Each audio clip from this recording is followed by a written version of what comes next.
आज हम चर्चा करेंगे एफआईआर के बारे में। एफआईआर क्या है? एफआईआर किन परिस्थितियों में दर्ज कराई जाती है? और सबसे महत्वपूर्ण बात, अगर पुलिस आपकी एफआईआर लिखने से मना कर देती तो आप क्या करें?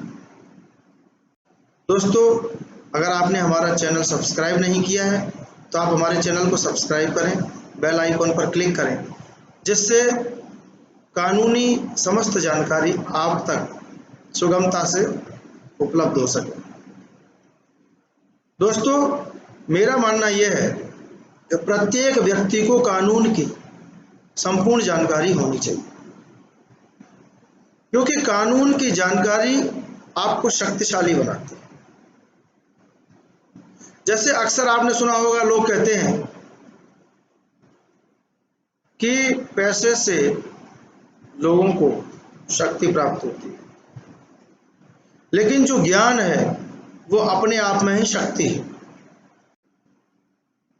दोस्तों, सुप्रीम कोर्ट की गाइडलाइन ये है कि प्रत्येक अपराध में FIR must B lodged, FIR दर्ज होनी चाहिए। लेकिन दोस्तों, आप अक्सर देखते हैं प्रैक्टिकली होता क्या है, जब आप पुलिस स्टेशन में एफआईआर लिखाने जाते हैं तो आपसे तरह तरह के सवाल किए जाते हैं। आप पुलिस के बड़े अधिकारियों से लिखवा कर लाइए तब एफआईआर दर्ज करेंगे। आप एसपी एसएसपी से मार्क करा के लाइए तो एफआईआर दर्ज करेंगे। कोर्ट से ऑर्डर करा के लाइए। यहाँ तक कि यह भी कहा जाता है कि पहले हम इसकी जांच करेंगे और अगर हमको ऐसा लगता है कि एफआईआर दर्ज होनी चाहिए तो एफआईआर दर्ज करेंगे। लेकिन दोस्तों, सुप्रीम कोर्ट का कहना यह है कि first of all you have to lodge an FIR. Supreme Court तो ये तक कहता है दोस्तों कि every FIR must be uploaded on the internet, online.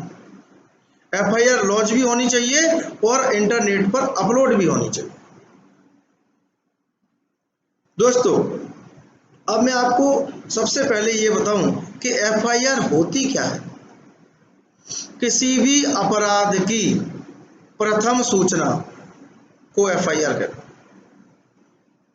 FIR का full form first information report होता है, जिसको हिंदी में प्रथम सूचना प्रतिवेदन कहते हैं। दोस्तों, क्या प्रत्येक अपराध में एफआईआर दर्ज होनी चाहिए? जी हाँ। अपराधों को दो सेगमेंट में डिवाइड किया गया है, संज्ञेय अपराध और असंज्ञेय अपराध। संज्ञेय अपराध वे अपराध होते हैं जो गंभीर प्रकृति के अपराध होते हैं, जिनमें पुलिस बिना वारंट के गिरफ्तार कर सकती है। और असंज्ञेय अपराध, उनकी प्रकृति ज्यादा गंभीर नहीं होती, वह छोटे अपराध होते हैं। उनमें किसी भी व्यक्ति को गिरफ्तार करने से पहले जो पुलिस के बड़े अधिकारी होते हैं, हायर अथॉरिटीज होती हैं, उनसे वारंट इशू कराना होता है। उसके बाद वारंट के साथ गिरफ्तार कर सकते हैं, बिना वारंट के गिरफ्तार नहीं कर सकते। दोस्तों, मैं आपको ये भी बता दूं कि एफआईआर, अक्सर लोग जो जानते हैं कि एफआईआर वहीं दर्ज होगी जिस थाने के क्षेत्र में अपराध हुआ है, तो दोस्तों ऐसा भी बिल्कुल नहीं है। अगर आपको किसी अपराध की सूचना प्राप्त होती है या आपके स्वयं के साथ कोई अपराध घटित हो गया है और आप उसकी रिपोर्ट दर्ज कराना चाहते हैं, तो आपके नियरेस्ट जो पुलिस स्टेशन है, आप उसमें जाकर के एफआईआर दर्ज करेंगे। पुलिस आपकी एफआईआर 0 पर दर्ज करेगी, 0 पे कायमी करेगी। उसके पश्चात आपके केस को संबंधित थाने में ट्रांसफर कर दिया जाएगा। जो 0 पर एफआईआर दर्ज होगी उसको 0 एफआईआर कहा जाता है।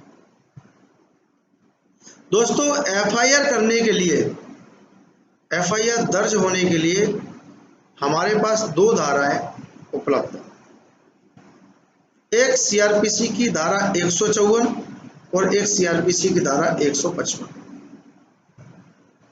धारा 154 के तहत जो संज्ञेय अपराध होते हैं उनकी एफआईआर दर्ज होती है और धारा 155 के अंतर्गत जो असंज्ञेय अपराध होते हैं उनकी एफआईआर दर्ज हो।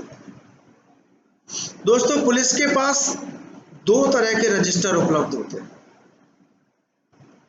एक एफआईआर रजिस्टर और एक एनसीआर रजिस्टर। जो संज्ञेय अपराधों की एफआईआर दर्ज होगी वो एफआईआर रजिस्टर में दर्ज होगी, और जो असंज्ञेय अपराधों की एफआईआर दर्ज होगी वो एनसीआर रजिस्टर में दर्ज होगी। दोस्तों, आपको अब मैं उस ओर ले चलता हूं जो बहुत महत्वपूर्ण बात है, ध्यान से सुनिएगा कि अगर पुलिस आपकी एफआईआर दर्ज ही नहीं करती, आपको मना कर देती, तब ऐसी स्थिति में आप क्या करेंगे?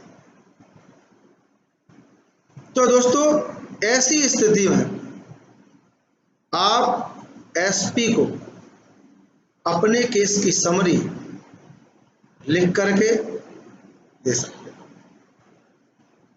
आप अगर एसपी के पास नहीं पहुंच सकते तो आप अपने केस की समरी को लेखबद्ध करके बाई पोस्ट भी एसपी तक भेज सकते हैं।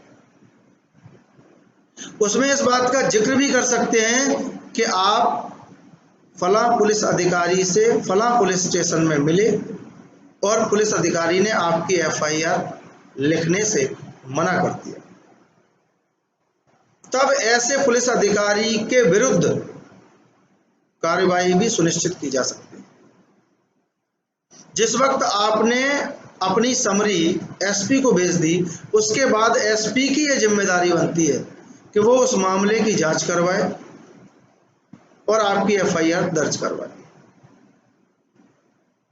दोस्तों, जिस वक्त आप पुलिस स्टेशन में एफआईआर दर्ज कराने जाते हैं, नियम यह है कि आप अपनी एफआईआर मौखिक रूप से या लिखित रूप से, दोनों ही रूप में किसी भी प्रकार से लेखबद्ध करा सकते हैं। पुलिस आपके ऊपर यह दबाव नहीं बना सकती कि आपको लिखित में ही एफआईआर दर्ज करानी है।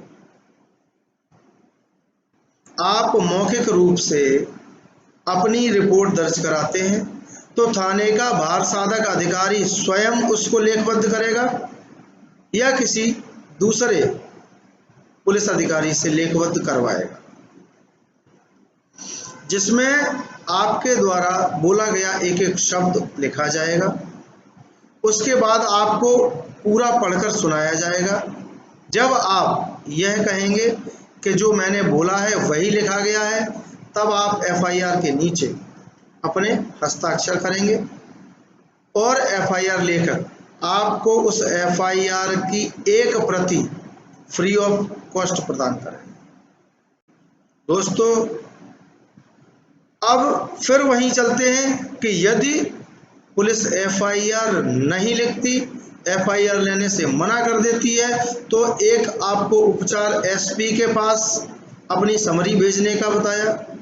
दूसरा उपचार यह है कि आप न्यायालय में जाकर के, मजिस्ट्रेट के पास भी जाकर के अपनी एफआईआर दर्ज करा सकते हैं। सीआरपीसी की धारा 156(3) के तहत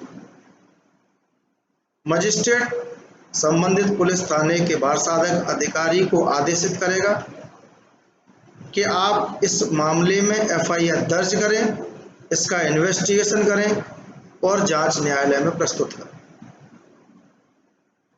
तो दोस्तों, ये सारी जानकारी एफआईआर के बारे में थी। अगर आपके मन में एफआईआर से संबंधित या कानून से कोई संबंधित दूसरी जानकारी जो आप पाना चाहते हैं, तो आप हमारे कमेंट बॉक्स में लिखकर भेज सकते हैं। आपको वो जानकारी उपलब्ध कराई जाएगी। इसलिए दोस्तों, हमारे वीडियोस देखते रहिए और कानूनी ज्ञान प्राप्त करते रहिए और अपने आप को शक्तिशाली बनाते रहिए। नमस्कार।